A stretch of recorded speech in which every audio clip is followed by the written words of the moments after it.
Before we dive right into the story, please subscribe to this channel for daily stories and also drop a comment for us. Thank you. Morning sunlight pushed through the curtains of Ava Richards' tiny studio apartment, painting gold stripes across the wall above her desk. The place was a showbox on the 5th floor of a building too old for an elevator, yet its worn boards had come to feel soft beneath her bare feet. She had raised her laptop on a stack of books so that the camera stared straight at her, a single friendly eye waiting to blink. "Good morning to us," she murmured, opening the weekly video call with her boyfriend, Leon Barrett. The distance between Boston and San Francisco felt like an ocean rather than a few time zones, but every Saturday they bridged it with coffee, laughter, and the ritual sharing of her diary entries. Ava had kept a journal since childhood. Leon once teased her about it, then asked to hear an entry, and she had given him the keys to every soft part of her heart. Leon appeared on screen in a slate hoodie, wearing the grin that used to quiet every doubt she owned. "Missed you," he said. She lifted her mug. "Missed you more." They spoke of small things. Her neighbor's cat that meowed like a rusty hinge, his endless hunt for a decent bagel out west. When the call wound down, she promised to email the first draft of her new short story. Leon blew a kiss. Ava sent one back, laughing at how goofy the gesture looked. She tapped the red icon to end the call, closed her laptop most of the way, and stepped into the shower. The lid did not latch, and the call did not end. Steam drifted from the bathroom, fogging the screen. For 2 minutes nothing moved. Then Leon's feed flickered alive once more. He was still seated, but not alone. A woman stepped into frame behind him wearing a cream sweater, hair coaxed into a low bun that looked artless yet perfect. Jade Newman, Ava's best friend since college, the friend who had introduced Leon to her at a poetry reading. Leon stretched, casual as ever. "She is so naively romantic," he said, voice bored more than cruel. "You should read yesterday's entry."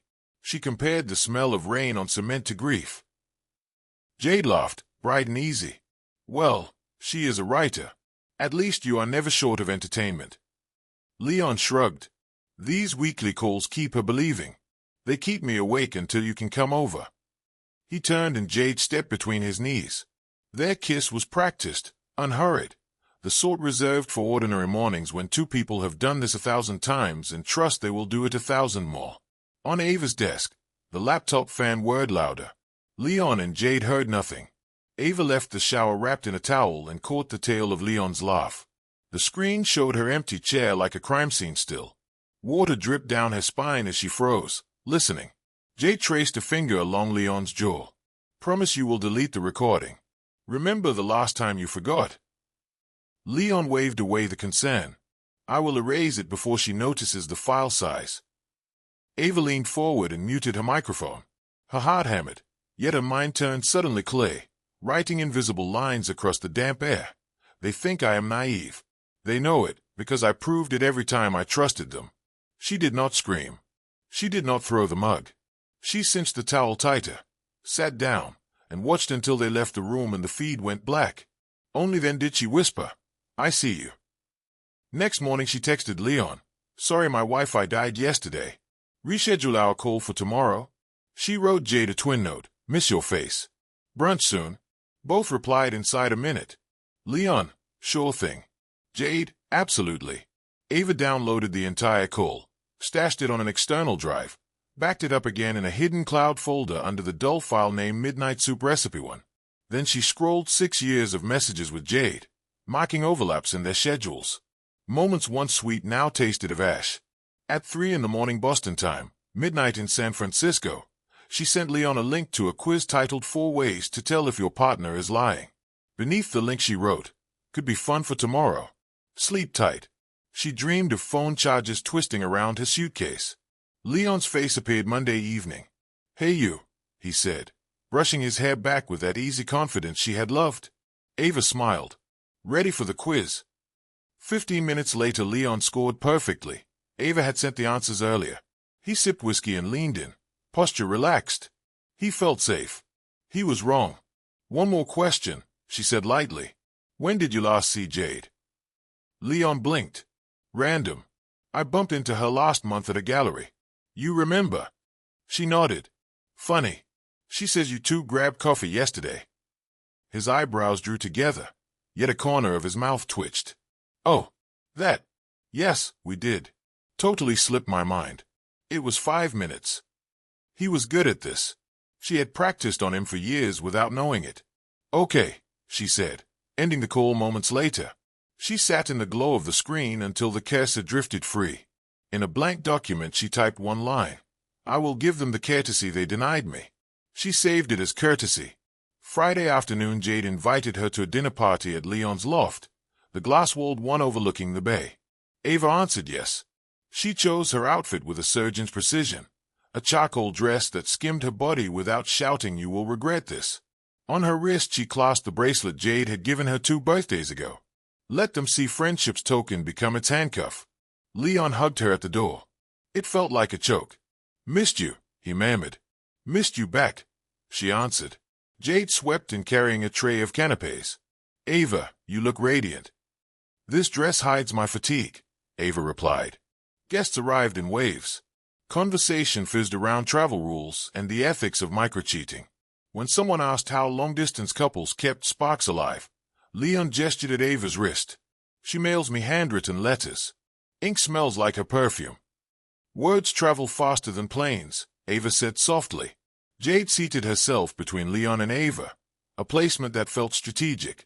She praised Ava's upcoming contests, admired Leon's fundraiser plan, refilled everyone's glasses. Her social choreography was flawless, yet Ava studied the seams. Every brush of Jade's hand on Leon's arm was a footnote to the secret they shared. Coffee followed dessert. In the kitchen, hidden from guests, Jade rinsed plates beside Ava. "You seem a little distant," she whispered. "Everything all right?" "Distance is my specialty," Ava said. "Talk to me." "I will, but not tonight." Jade squeezed her shoulder.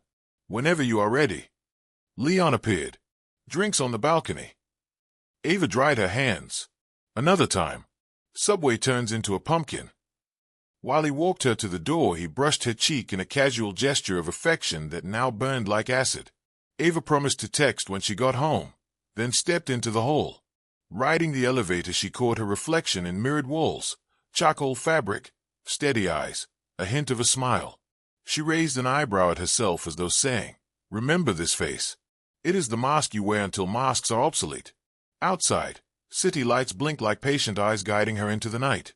The air in Leon's loft still carried the scent of spiced candles and roasted rosemary when the last guest rolled away in a hired car.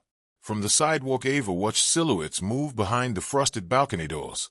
Leon poured leftovers of Pinot into half-empty glasses. Jade gathered plates. Then they joined again at the railing, 2 outlines leaning close enough that their shoulders merged. Traffic hissed beneath the high-rise. A neon billboard across the avenue flashed a phone provider's slogan, bright pink letters promising connection in one click. Ava smiled at the irony and turned down the street. She did not go home. Instead, she ducked into the late-night cafe at the corner, the one with mismatched chairs and an ancient espresso machine that rattled like an old train. She ordered hot cocoa even though summer pressed against the glass, because cocoa felt like childhood, and childhood felt like safety. Seated beneath a mural of yellow birds, she opened her notebook and began sketching the party from memory. Every scene was a still frame, Jade sliding her hand over Leon's wrist while congratulating a filmmaker on his documentary. Leon whispering into Jade's ear while lighting a candle. Jade smirking when a guest complimented Ava on her loyalty during long distance. Ava titled each sketch with one verb, blunt and spare, as though cataloging exhibits. Touch. Whisper. Smike. At 2 in the morning she slipped the notebook into her tote and walked home through silent streets. Headlights brushed over cobblestones, rain slick from a passing shower. Each reflected lamp looked like a floating coin. Ava imagined them as small pieces of truth scattering across the asphalt, waiting to be collected. Inside her apartment, she spread her sketches on the floor in a crescent. Then she positioned her phone on a tripod and hit record. "Diary entry," she said, her voice steady. 12th of September. Tonight I watched Friendship and Love weave a rope. They think it is silk. I know it is hemp. She paused, breathing. I am carving silence into sculpture. Silence will last longer than their story. Her phone captured 10 continuous minutes of thought before she whispered goodnight to the lens. She did not cry. The tears would not come, as though her body had locked them for later use. She brushed her teeth, slipped beneath the quilt, and pictured Jade's smirk dissolving in water like cheap ink. Sleep finally arrived near dawn, heavy and dreamless. Morning sunlight clanged against the blinds. Ava sat up, surprised she had slept at all. On her lock screen, a single message waited from Jade. Hope you got home safe. Brunch next week is still on. Cannot wait to gossip about last night. No mention of distance. No mention of fatigue. Jade probably slept in Leon's arms, Ava thought, then corrected herself. She has done so many times. The idea did not sting anymore, which startled her more than the discovery itself. Ava lit the kettle and opened her laptop, determined to replicate the dinner in writing before memory blurred edges. She described the way Jade's laughter creased at exactly the third note, how Leon's gaze dipped from Ava's eyes to her collarbone for a fraction of a second and slid away as though guilty to be loyal in such company. She wrote dialogue in full. Leon, you should read Ava's new short story. The theme is grief aching for rain. I will. Her metaphors could flood a drought. You are wicked. She is indulgent. The world is one massive tear for her pen. Reading the words back, Ava felt cold wonder. How had she missed the cruelty in their banter for so long? She saved the document under the date, made toast she did not eat, then opened Jade's social feed. 20 photos from the party had already amassed hundreds of likes. The final image caught Ava mid-tone, her eyes distant, mouth curved in polite interest. Jade's caption read, "Celebrating friendships that feel like family. Grateful beyond measure." Ava commented a single sentence, "Always a pleasure to be part of the frame." Then she closed the browser and powered down the machine, afraid that if she remained one more minute she would type a truth she could never recall. The kettle screamed behind her, forgotten, spewing white steam into the kitchen until condensation trailed like tears down the cabinets. Monday mornings at the publishing house where Ava temped as a proofreader were normally a hum of coffee grinders and muted keyboards. This Monday the office felt louder, though voices never rose beyond regular. Ava imagined every tap carried questions about the bruise-sized ache in her chest. At her cubicle she sorted galleys while replaying Saturday in slow motion, as though scrolling a tape frame by frame. She needed corroboration. She needed proof beyond her trembling intuition. She spent the lunch hour trawling archived chat logs, flight confirmations, and credit card statements that Jade had once asked Ava to quickly proof before filing taxes for her small influencer business. Ava had forgotten to delete them from her computer. Now they formed a breadcrumb trail. One receipt snagged her breath. 2 tickets to Big Sur Lodge, dated the same weekend Leon once told Ava he was visiting his cousin in Portland. Same surname on both reservations, a private spa suite. Jade had posted seaside sunset shots that weekend, tagging the image's self-love getaway. Leon had posted none at all, claiming poor cell service. His silence had felt poetic then. Now it felt meticulous. After work she carried a borrowed scanner and a stack of manila envelopes to her apartment. The floor became a crime board. She taped photos and receipts to the wall, lines of red yarn connecting dates, locales, gifts. The yarn was unnecessary but deliciously dramatic, so she allowed herself the trope.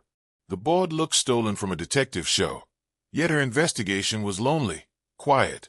No partner to crack jokes, only the hum of her fridge and the soft wind outside. At the center she pinned a still of Leon and Jade kissing during the Zoom glitch. The image was grainy but undeniable. She printed it on glossy paper titled Exhibit A. Then she poured herself mint tea and stood back to examine the constellation. The pattern formed a perfect triangle, Ava at the base, Jade and Leon at the apex, the shared travel intersecting again and again above Ava's head. She realized betrayal can be elegantly symmetrical. Her phone buzzed. Micah's name lit the screen. They had met in college literature circles but fallen out of touch after commencement. This morning he had reacted to her comment beneath Jade's party post with a laughing emoji. Now his message read, "Trusting you are thriving." That smile looked manufactured. "Coffee soon." Ava typed and erased 4 replies before settling on, "Manufactured can still run for miles. I could use coffee there." Thursday. Micah responded with a location and a thumbs up. Ava almost edited the punctuation to soften formality, but stopped. Not everyone needs your Polish, she reminded herself. Some conversations are allowed to squeak. Thursday came bright with early autumn clarity. The cafe Micah chose faced the river, windows open to let the current carry city sounds away.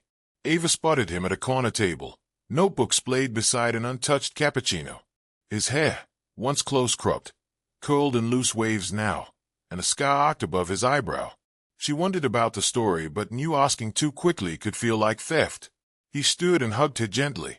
"I worried you might cancel." "I nearly did," she admitted. "Then I realized fear is a poor metadata." They Saturday. Conversation meandered through jobs and writing, the pandemic year that blurred calendars, the rise of paywalled newsletters. Micah asked nothing about Leon or Jade. His restraint felt like kindness. Eventually he opened his notebook. "I brought something strange," he laughed. "I found your freshman poem in an old literary journal." He slid the page across the table. The poem was titled Slow Water. She recalled writing it during a thunderstorm, using rain as metaphor for apology. Micah tapped the last lines. "You gave patience a shoreline, and waited until my name learned to swim." "I always loved that couplet," he said. "I tried to steal the phrasing once." Ava traced the ink with her fingertip. The poem felt like a telegram from an earlier self, a reminder that she had always believed in language as rescue. Her chest warmed with embarrassment and pride. "I forget that girl," she confessed. "Remember her today," he said. They talked for 3 hours. When sunlight began leaning west, Micah paid for their refills and walked her to the bridge. Cyclists zipped past, bells chiming.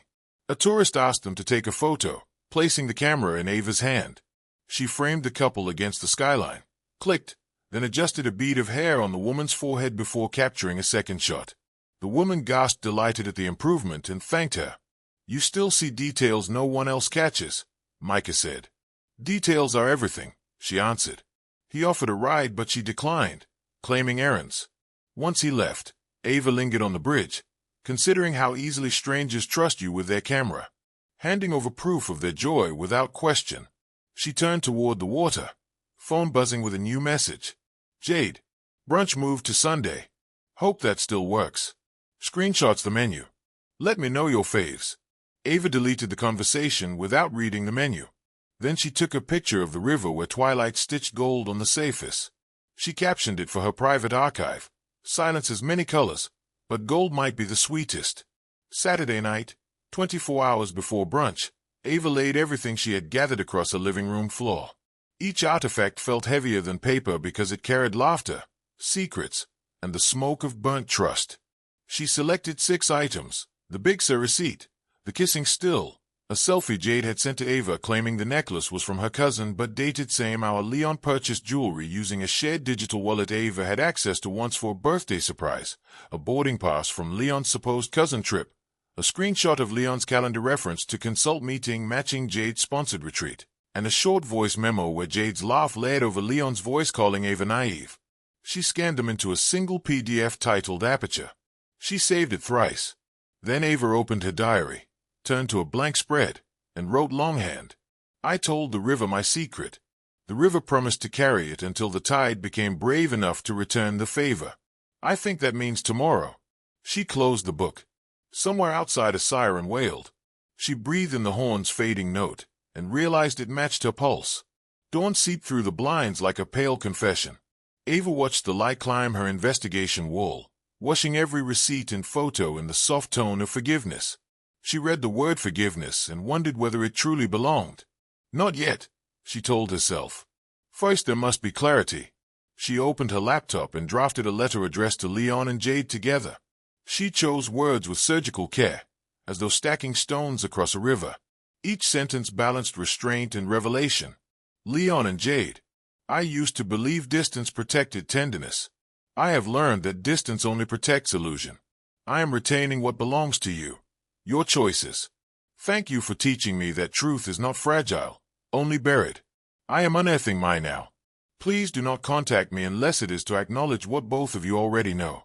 All my remaining kindness. Ava. She signed in blue ink, folded the letter, and slid it into an envelope without sealing. Sealing would come later, at the very last moment. Next she printed 2 sets of the 6 captured exhibits, tucking one set into the envelope behind the letter. The second set she placed into a slim binder labeled personal tax documents, confident that no one snooping would open such a dull summary of adult life. With evidence secured, Ava moved on to logistics. She booked a one-way ticket to Harbor Haven, a small coastal town 3 hours north, where she once attended a writer's retreat. There was no direct train on Sunday evenings, but a night bus would roll out at 10 and arrive at Harbor Haven just before sunrise. That felt poetic in the right measure, leaving the city under street lamps, stepping into new air as seabirds called overhead. Housing next. She found a sublet listing posted by a ceramic artist heading to Spain for 2 months. She sent a short introduction, offering to pay 2 weeks' rent in advance, and attached a reference from her publishing supervisor. The artist replied within the hour with a contract and warm emojis shaped like shells. Ava then opened her freelance platform profile, updated the location line to Harbor Haven effective tomorrow, and added her new writing availability. She set her time zone, changed her cover photo to a seascape she Googled quickly, then replaced with one she had taken herself years earlier. Authenticity first, even in this. By mid-morning her departure existed in digital and physical form. Ticket booked, housing arranged, wake lined up. Only the human attachments awaited severance. She still had Jade's brunch. Sunday bloomed bright, glaringly cheerful. Ava stepped from the subway clutching a paper bag containing a fresh sourdough loaf. A hostess in rose pink directed her across a rooftop terrace strung with macrame lanterns. Long tables glittered with cut crystal and rose water glasses. The influencer brunch theme was good vibes only, spelled in huge neon script above a backdrop of faux vines. Ava smiled at the irony. Good vibes looked less potent under fluorescent tubes dressed as nature. Jade found her near the buffet. She wore an ivory jumpsuit cinched with a gold belt, hair piled into a crown of braids. The jumpsuit shimmered when she hugged Ava with both arms, the hug warm yet calculative. "Thank goodness you are here," Jade said. "I needed your energy." "I brought something yeasty and hopeful," Ava replied, raising the bread. Jade laughed, waved a photographer closer. "Get this," she directed, angling their bodies so that sunlight kissed Ava's cheek. The shutter clicked 3 times. Leon was not present. He had texted a group chat early morning that work meetings had snowballed. Ava suspected he preferred to avoid cameras today. The idea made her strangely grateful. His absence granted her room to navigate. Tables filled with bloggers, stylists, and entrepreneurs. Jade floated among them, dropping compliments like petals. Ava settled near a mural of flamingos painted in pastel hues. Her phone buzzed with direct messages from acquaintances admiring Jade's life stories. Ava typed simple heart emojis and continued sipping hibiscus tea. An hour in, Jade tapped a spoon against her glass. "Friends and further family," she announced, voice lilting over the rooftop hum. "I want to thank you for lifting this community. Please raise a toast to honest connection." Glasses clinked. Someone cried, "May we always rise together." Ava's fingers curled around her phone. Honest, she thought, is an eager word. Jade continued. "Capture as many memories as you can. Tag our sponsors. Let the sun remind you that light always wins." Applause, laughter. Phone screens lifted at flattering angles. Ava excused herself to the powder room. Walls painted peach mirrored the blush of her cheeks. She closed a stool behind her and sat on the closed lid, heart knocking steady as a metronome. She opened Instagram and created a story. White background, black text, "I see now." She added no context, then dragged a location sticker across the top naming Jade's brunch venue. At the bottom she pasted a tiny, zoomed-in crop of the still image of Leon and Jade's kiss. The crop revealed only Jade's unmistakable earrings and Leon's hand resting on her hip. It looked like paparazzi gold but served truth. She pressed post, selected close friends list, then changed her mind and made it public. The story uploaded in seconds. Ava waited 2 minutes, breathing shallow, then wiped her eyes and returned to the terrace. The atmosphere shifted almost instantly. Phones buzzed, eyebrows lifted, whispers flickered. Jade, across the table, glanced at her screen mid-conversation. Her smile dimmed and brightened again, forced. She met Ava's gaze, searching. Ava tilted her head, polite, unreadable. 10 minutes later Jade slipped away toward the exit. Ava followed at a distance, bread still cradled like a peace offering. She reached the stairwell in time to hear Jade on the phone. "You promised it was gone," Jade hissed. "If she has that picture the deals will evaporate. Leon, listen to me. Delete everything you have. Now." Ava cleared her throat softly. Jade swung around, phone frozen at her. "You found your signal," Ava said. Jade killed the call. "Ava, I can explain. I doubt you can. Jade opened her mouth, closed it, eyes flicking to the bread. You posted that. I did. Why? Because light always wins. Ava delivered the phrase gently, almost kindly. Jade made a strangled sound, half laugh, half groan. Do you want to ruin me? She asked. No, Ava answered. You did that part. I only turned the mirror. Jade's shoulders sagged. For 1 second she looked younger, frightened. Then Steele returned. Delete it. Issue a statement. Say it was photo manipulation. Truth is cheaper to maintain, Ava replied. She handed Jade the sourdough. Bread mends many things. I hope it helps the pieces you break next. Jade clutched the bag, baffled. Ava turned and descended the stairs. At the door she paused and spoke without looking back. I will mail you a letter tonight. Read it alone. Goodbye. Outside, cars inched through Sunday traffic. Ava felt weight peel from her skin in strips. She hailed a taxi, thinking of the bus schedule. Departure time ticked nearer. She would not be late. She reached her apartment at 4, printed the bus ticket, and deleted half her contacts. She stuffed clothing into a suitcase along with notebooks, her grandmother's crochet throw, and a brass fountain pen. She sealed the letter envelope, slid her apartment keys and Leon's spare key inside Jade's office envelope, and labeled it Room for Growth. Then she ordered a courier to deliver both envelopes to Leon's loft before 7. At 6:15 her buzzer rang. She handed the courier the package before her nerves could fabricate reasons to undo everything. She watched him disappear down the stairwell, then closed the door on her old life. With 90 minutes until departure, she cleaned the kitchen, wiped countertops, took out trash, and left a thank you card with the landlord's final rent receipt. At 8 she rolled her suitcase to the curb and looked up. The windows of her unit glowed warm. No one inside would notice her absence before the bulb cooled. She whispered, "Good night, walls," and walked to the bus stop. The station smelled of coffee and diesel. Passengers huddled with backpacks and neck pillows, eyes bright with either beginning or escape. When Ava boarded, she chose a seat near the rear. The engine rumbled like thunder caged. She texted Micah, "Heading north for a while. Your poem lives in good company. Stay curious." Dots appeared, disappeared, then reappeared. Finally, wishing you clear skies. Right when ready. She turned off the phone, folded her coat as a pillow, and stared out the window. City lights streaked by in bright threads. She closed her eyes and listened to the hum of movement, the world shifting beneath her, carrying her towards salt air. Sleep crept in slow waves. In the dream she walked along a shoreline while a distant lighthouse blinked. Each flash illuminated faces of strangers holding cameras. They took pictures of her footprints and vanished before she could warn them the tide would erase their evidence. She woke to darkness, the bus whistling along an empty highway, and felt profoundly light. Harbor Haven greeted her with gull cries and a dawn so fresh it tasted minty.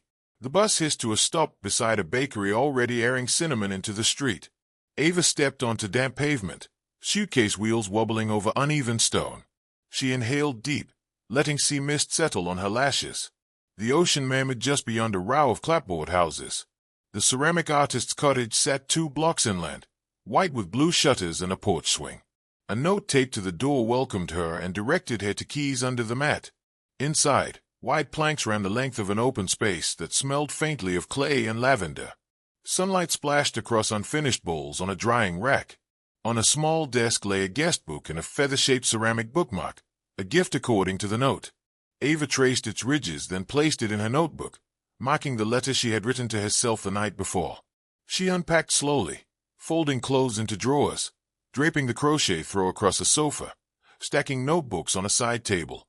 When everything found a place, she brewed coffee and carried the mug onto the porch.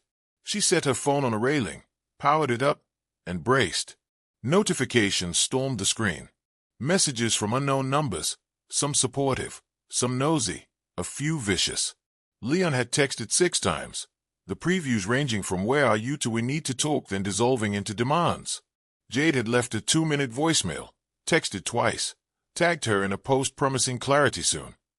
Sponsors for Jade's brand deals had issued formal statements pausing collaboration pending review. Influencer gossip accounts speculated wildly. Cheating, blackmail, brand sabotage. Ava scrolled without clicking. She did not need details to imagine the chaos. She replied only to her supervisor at the publishing house, confirming she would obtain in electronic proofs from Harbor Haven as arranged months back. She wrote, "Wanted a fresh coastline to inspire sharper commas. Files on track for Friday." Next she opened Instagram. Her story had surpassed 200,000 views, reshared by accounts that feasted on scandal. Someone had added music, slow piano underscoring the crop kiss. Hashtag spanned from betrayal to girls stay woke. She sighed, half amused. The digital wildfire did not surprise her, yet witnessing it felt like watching strangers rummage through her emotional closet. She tapped post and began typing a final feed. Photo: the shoreline in front of her, frothy waves kissing dark sand. Caption: Healing is a tide, not a tsunami. It arrives in cycles. Please let the ocean work. End of broadcast. She disabled comments, turned off future story sharing, and set her account to private, leaving just that single post visible. Then she placed her phone face down, lifted her mug, and watched gulls feud over crumbs by the pier. By mid-afternoon she found a co-working space along the boardwalk where sunlight poured through skylights onto communal tables. She rented a corner desk for 2 weeks and immediately felt productive. She edited galleys, answered emails, and pitched a travel essay on digital escape to a medium-sized literary journal. The editor replied within 2 hours requesting a draft. Outside the window, a street musician played a violin cover of a song that once made her cry in airports. Today it sounded cleansing. She wrote the first paragraph of her essay. We run from noise and find quiet, then realize the noise followed inside us. We learn to hum a different note, until the inside quiet outweighs the echo. She smiled, satisfied, and closed the laptop. On her walk home she bought fresh tomatoes, basil, and a loaf of focaccia from the bakery. She cooked dinner, ate on the porch, and kissed crumbs from her fingertips. The sky flushed pink, then violet. She felt gently present, like a bookmark in a story not yet finished. Pulling her notebook close, she penned a new diary entry, dated with the town and time. Today my story left the internet to grow sea legs. Somewhere people are shouting about evidence they will forget by Thursday. Meanwhile the tide rose and fell twice, unconcerned. She closed the book and breathed in salt, lavender, and baked clay. Her heart responded with a quiet rhythm that no longer felt like a warning siren. It sounded like an invitation. Back in the city, Leon sat at his dining table surrounded by printed screenshots. His phone buzzed until he hurled it at the couch. Jade paced, eyes swollen. She clutched the sourdough bread, half-eaten, as though it might absorb her panic. Her letter says do not contact, Jade repeated. Lawyers think silence means she has more. Leon raked his hands through his hair. I erased everything. You never erase everything, Jade snapped. He shoved back his chair. Do you want to fight or fix? Fix, she breathed. But sponsors want accountability. They read Betrayal as brand fraud. He stared at the window where city lights bruised the glass. We issue a joint statement. We apologize for misleading narratives and announce a break from public life. And Ava. Leon swallowed. We pray she never speaks again. Jade nodded, clutching the bread so hard crumbs spilled. Outside, sirens echoed down the boulevard, red flickers sliding across ceiling beams. Leon wondered if Ava had planned those sirens too.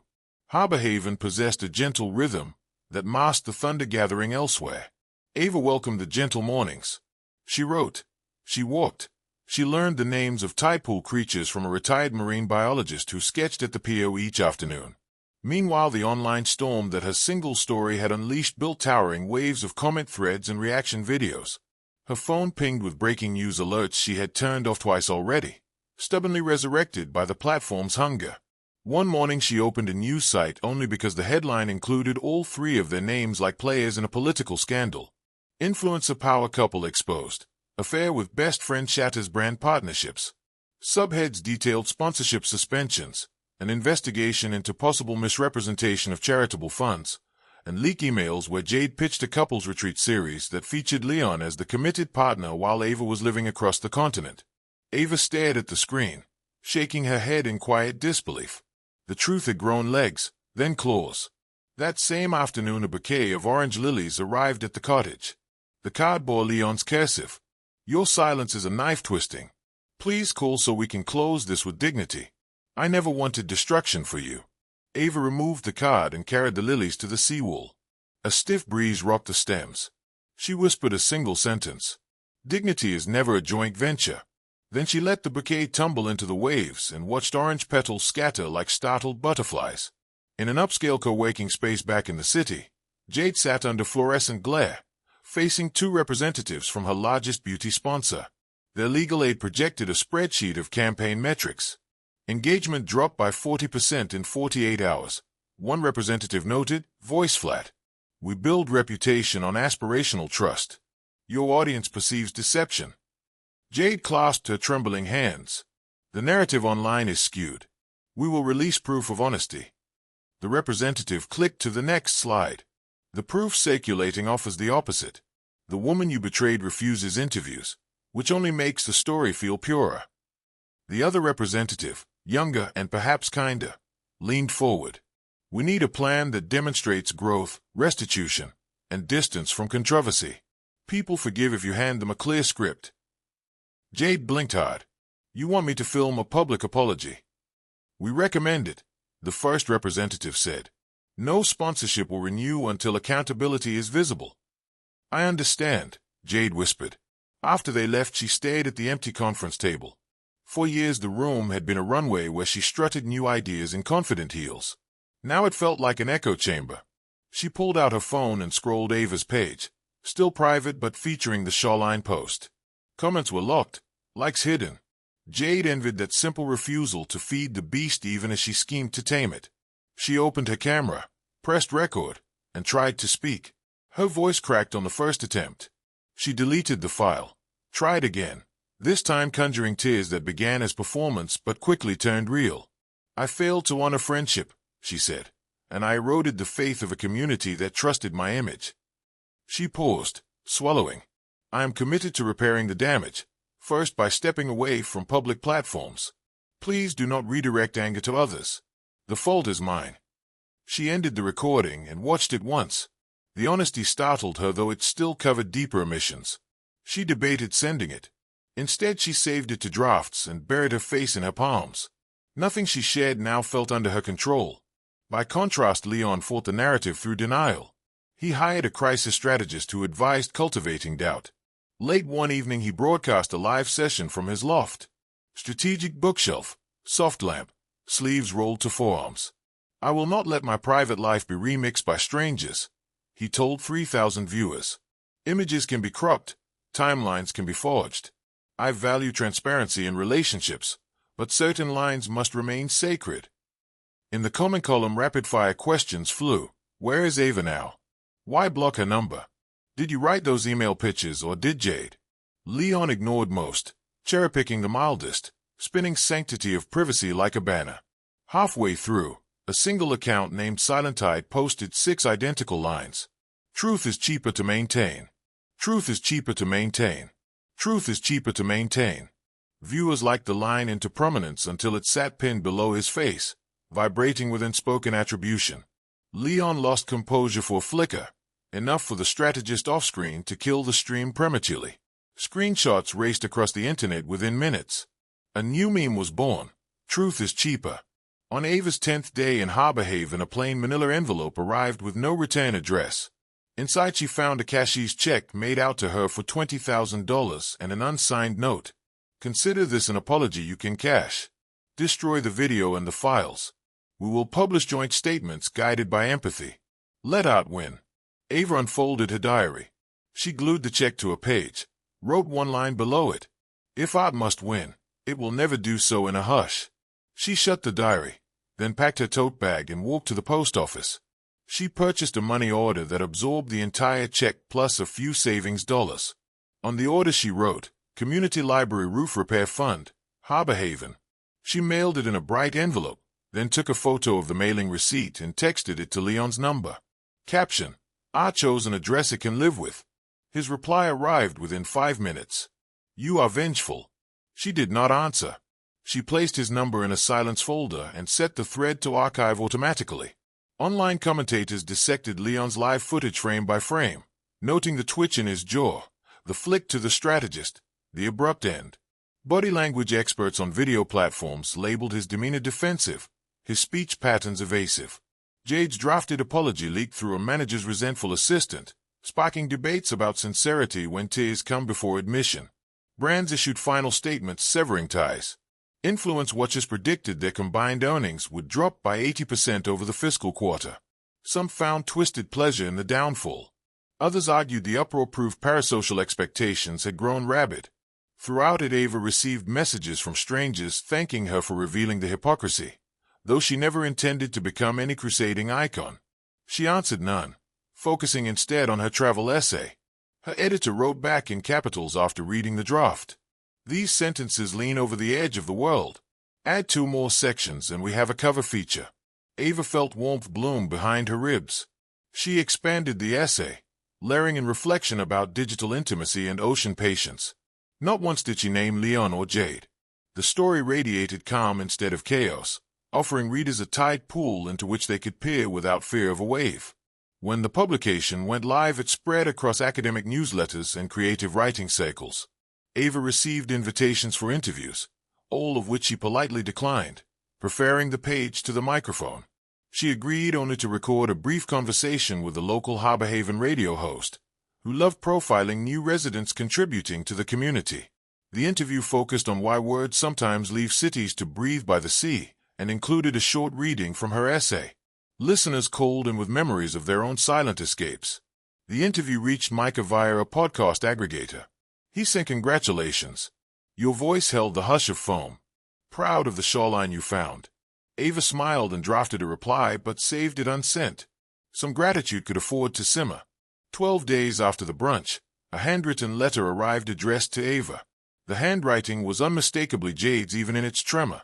Ava, my draft apology was never released. Will it matter now? I watched your shoreline post more times than I watched my own curated reels last year. Each time I hope the water reverses. It never does. I am sorry I treated your honesty like a resource for my narrative. I understand if forgiveness is impossible. I wanted you to know that wheat bread was delicious. I ate nearly all of it while panic scrolled headlines. Take whatever piece you have found and double it. I fear I will be bankrupt in that currency for a while. Jade. Ava read the letter twice. She placed it between pages of her notebook, next to her own letter to Leon and Jade that she had never mailed because the courier delivered it. She penciled a note beside Jade's. Regret is not a receipt. Peace is not transferable. Yet I acknowledge the bread is gone. So digestion began. She closed the pages. A gull screeched overhead as if punctuating the thought. A week later Micah messaged. I have a reading in Harbor Haven Friday night. Would be honored if you came. No pressure. Ava considered and you found rhythm and found room to bend it. She replied yes. The reading took place in a former boathouse turned art center. Strings of Edison bulbs arching from rafters. Micah read travel essays full of dusty highways and phone booths. His scar caught the light, giving him the polished yet weathered look of a lighthouse. After his set, he joined Ava by a bar fashioned from an old canoe. I am glad you came, he said, shy though they had not been shy before. Your words left a trail of tumbleweed right through the harbor, she answered. I wanted the sea to taste the desert. He joked and grew serious. You sound lighter than the last time we spoke. I donated the weight, she said. It was tax deductible for the soul. They laughed. Later they walked the moonlit boardwalk. A street artist sprayed abstract waves onto wooden panels, the paint fumes swirling with salty air. Micah stopped at one panel. I see a door in this wave, he noted. Most waves are doors, Ava said. They open onto repetition and disguise it as change until you notice you have crossed a continent in centimeters. Always the poet, he replied. They reached the cottage gate. Ava faced him. Moonlight traced the scar above his brow. She raised a hand, paused for permission, then lightly touched the ridged skin. Bicycle accident sophomore summer, he whispered. Scars are memoirs, she said. I have read enough of yours for now, he replied. Ava smiled, grateful for the restraint. They exchanged goodnight, no promises. She watched him walk away under the lamplight, each step measured, like punctuation in clean prose.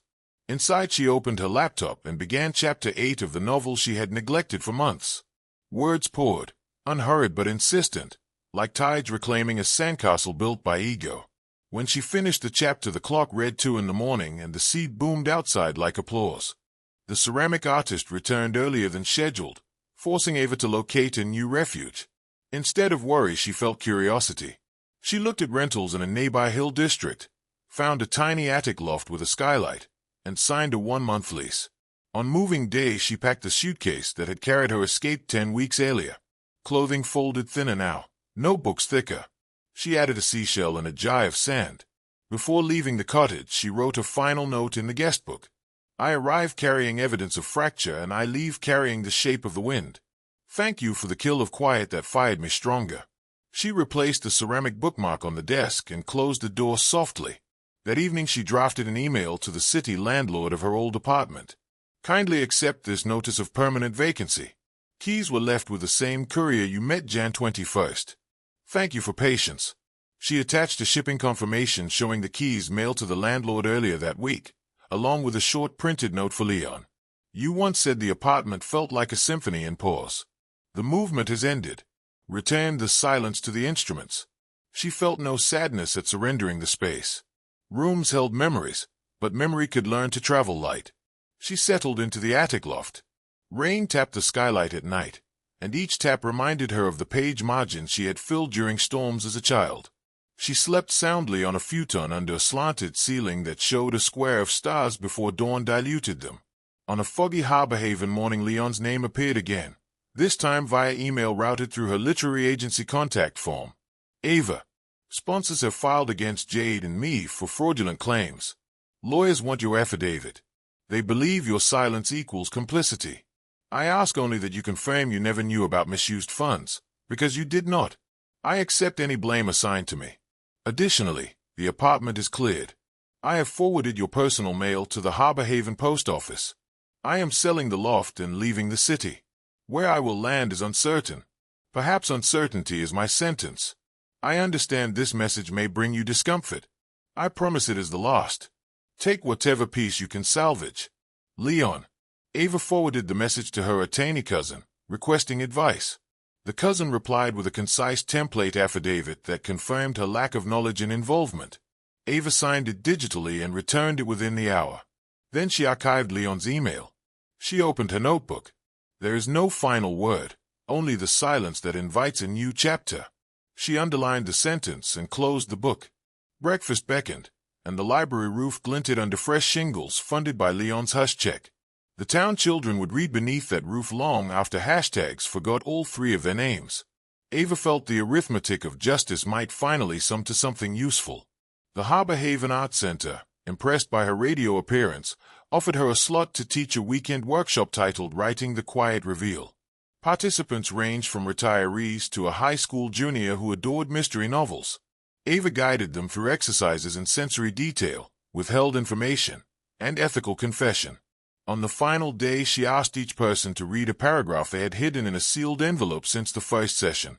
The paragraph spilled secrets, fear of aging, regret for a stolen ring, longing for a voice never heard. The group listened without judgment. Tears formed, laughter too. Ava saw faces relax as if muscles had carried secrets for decades. Afterward, the director approached Ava with an invitation to headline the upcoming Women's Creative Conference hosted in the city. The theme was Voices in the Echo Chamber.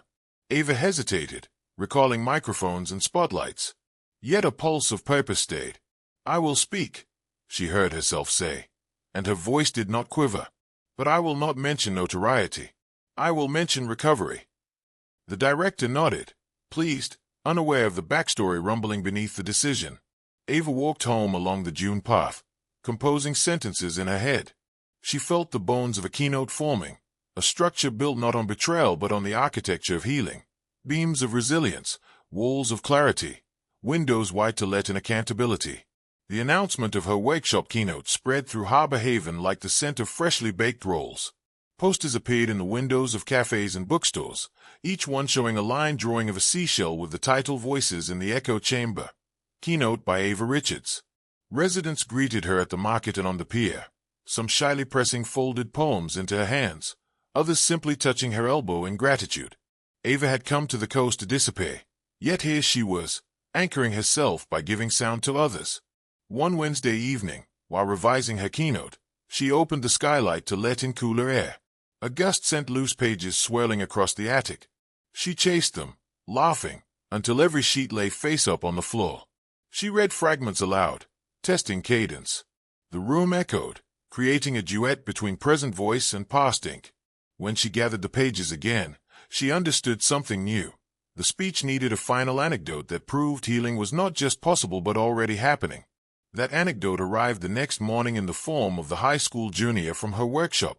The girl, named Darla, bicycled up the hill and knocked on the door, cheeks flushed.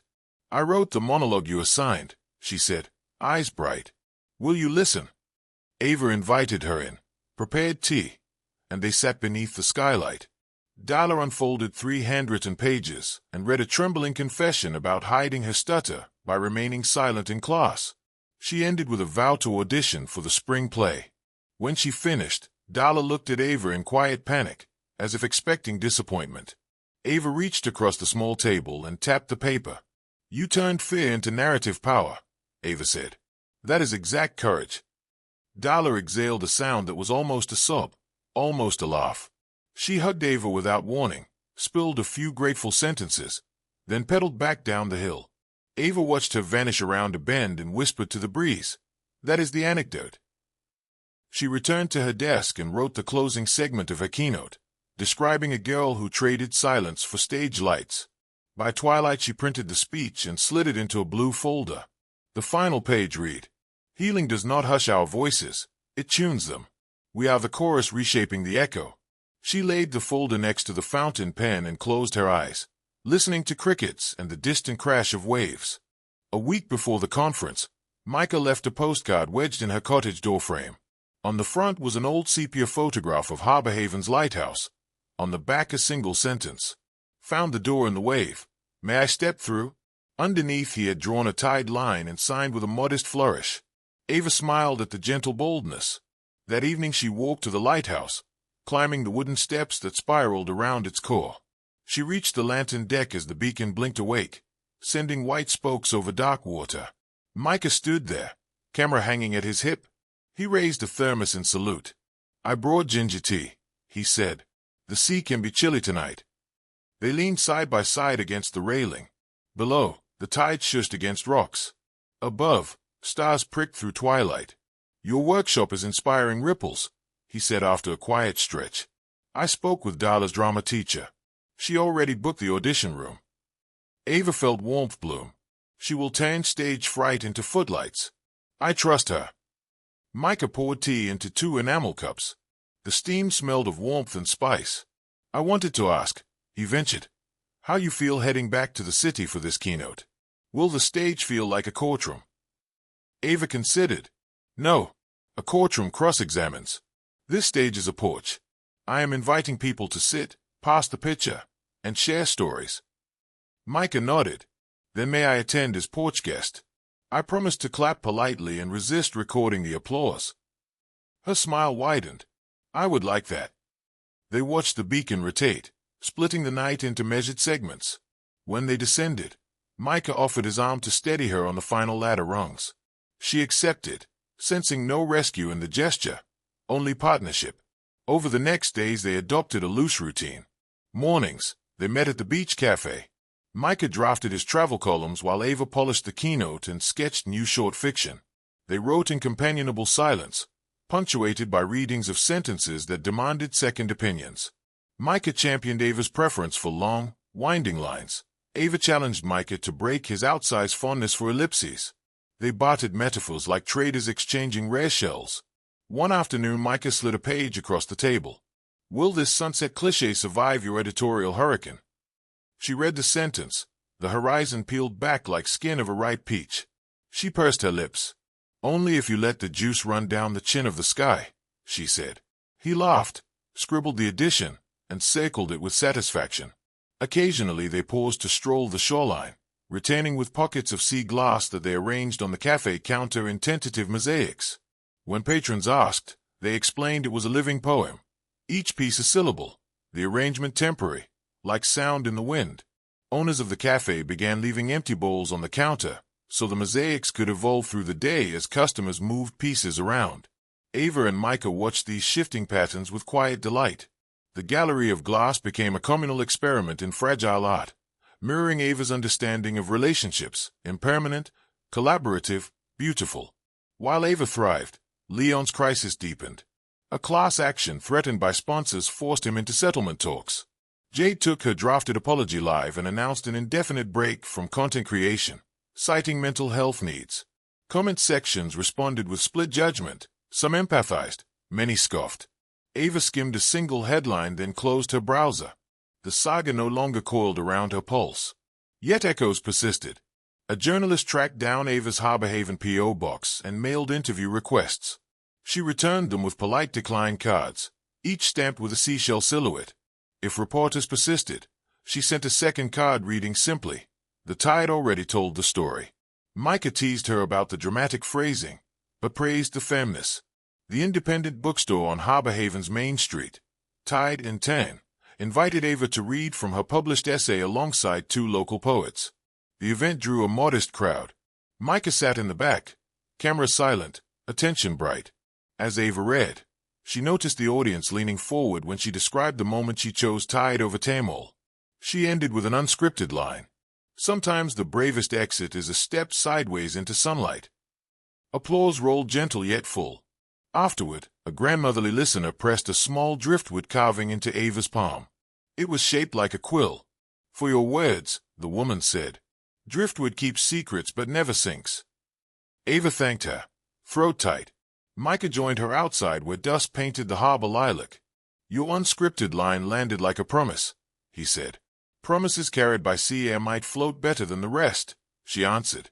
They walked toward the pier. Halfway, Micah spoke, voice almost tentative. "My next column assignment is in Lisbon for 3 months," he said. "Departure in early spring. I wanted to mention it before your keynote, not after." Ava kept walking, processing. Lisbon conjured memories of tiled streets, sunlight on river water. She pictured letters crossing the Atlantic, type lines bridging another distance. Strangely, the prospect did not frighten her. "I once believed distance protected illusions," she said. "Now I know it can guard growth if handled with honesty." She faced him and smiled. "Send dispatches of peach-skin horizons, and I will reply with seashell footnotes." He exhaled, relief and gratitude in equal measure. They clasped hands without ceremony. Fingers interlaced, they finished the walk to the pier, where waves sighed under wooden planks.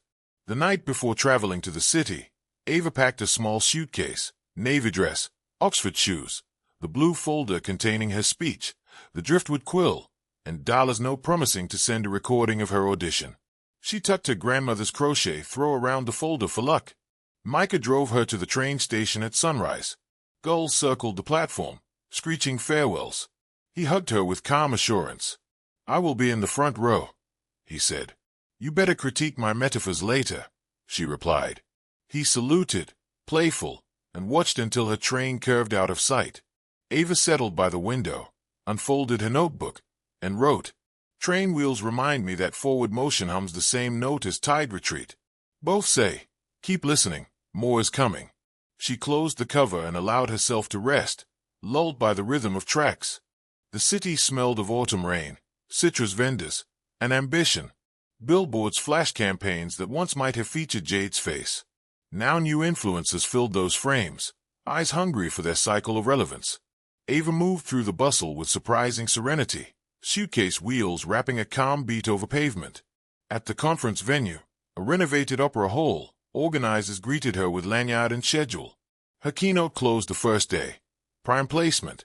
She found her dressing room, laid out the navy dress, and stood before the mirror. The woman staring back seemed both intimately known and freshly introduced. Shoulders squared, gaze unblurred, a faint crescent scar near the temple she had never noticed before. She traced it and thought, scars are memoirs. Minutes before showtime, she paced a short hallway lined with framed portraits of past performers. A tech assistant clipped a slim microphone over her ear and tested sound levels. The faint echo of the audience reached her like distant surf. Hundreds of women and allies speaking, laughing, settling into seats. Through a small stage door window she glimpsed Micah in the front row, notebook on his knee. The hostess for the evening, a novelist famous for lyrical essays, introduced Ava with a summary of her work that focused on resilience narratives. When the applause began, Ava inhaled, exhaled, and stepped onto the broad wooden stage. The spotlight warmed her face. Beyond the first rows, the hall dissolved into soft darkness. She started not with her prepared greeting, but an observation culled from the hallway portraits. "I passed photographs of musicians who filled this hall with symphonies," she said. "What none of those portraits capture is the silence before each performance, the hush where nerves and hope collide." She paused, letting the hush manifest. Rows of listeners leaned forward. "That hush," she continued, "saved my life."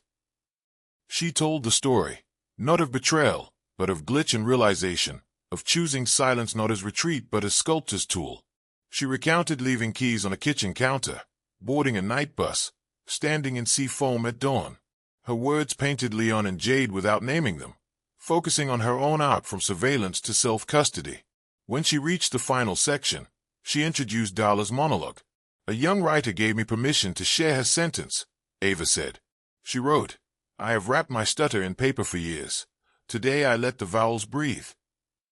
A soft gasp fluttered through the hall. Ava held the moment, then continued, "Recovery is not a thunderclap. It is steady breathing, syllable by syllable. It allows other voices to find their own tempo." She lifted the driftwood quill. "This is driftwood," she said. "It once was a tree, then a broken branch, then a passenger on waves. It reminds me that story fragments still find shores." She placed it on the podium. "I invite each of you to write one secret fragment and set it free. Not online, not on camera, but perhaps on paper tucked into a pocket. Let the secret travel until it becomes lesson rather than burden." She ended exactly as rehearsed. Healing is not loud. It is steady. Let no one shame you for the volume of your voice, whether it roars or whispers. What matters is that it is yours. Silence descended, deep and resonant. Then applause erupted, first polite, then thunderous, rolling like surf against cliffs. Spotlights blurred with tears in her eyes, yet she remained poised, bowing once. Backstage, attendees waited to greet her. Among them stood Darla, eyes shining, holding a playbill announcing her new role in the school production. That sight pierced Ava more sharply than any ovation. She embraced the girl, who whispered, "I auditioned with your tide line. I am the lead." Micah arrived last, offering bottled water and a quiet grin. "You tuned the echo," he said. "And it harmonized," she answered, voice hoarse. The novelist hostess approached with an invitation to contribute a monthly column on creative resilience. Ava accepted, heart-thudding with gratitude. Later, after the hall emptied, Ava and Micah strolled the corridor of portraits. She paused before an image of a violinist mid-bow. "I used to think performance meant exposure," she said. "Now I see it can be extension, reaching toward others." Micah slid his fingers through hers. "Extension works both ways," he said. "Lisbon has long corridors of tiled echoes. Come visit while I am there." Ava looked at the violinist's steady eyes, then at Micah. "I once mailed my heart across time zones," she said. "This time I will carry it in person." They smiled, a promise sewn without ribbon. News of the keynote spread across literary social media, but because filming had been prohibited, only attendee testimonies carried the story. The lack of sensational footage made the message more coveted. Jade watched a clip of a pirated audio recording, heard Ava mention the driftwood, and turned off her phone. She reached for a notebook, intent on writing a letter not to apologize but to account. Across town, Leon signed final settlement papers, selling the loft. He planned to join a startup in a different city under a new title, Anonymity, a Form of Repentance. Ava, meanwhile, boarded a train back to Harbor Haven. She held the driftwood quill, feeling its grain under her thumb. Out the window, fields blurred golden. Her reflection floated above them, steady, unbroken. She opened her diary and wrote the first line of a new chapter. The echo no longer startles, it sings. Back in Lisbon, Ava and Micah walked the waterfront at dusk, discussing future travels.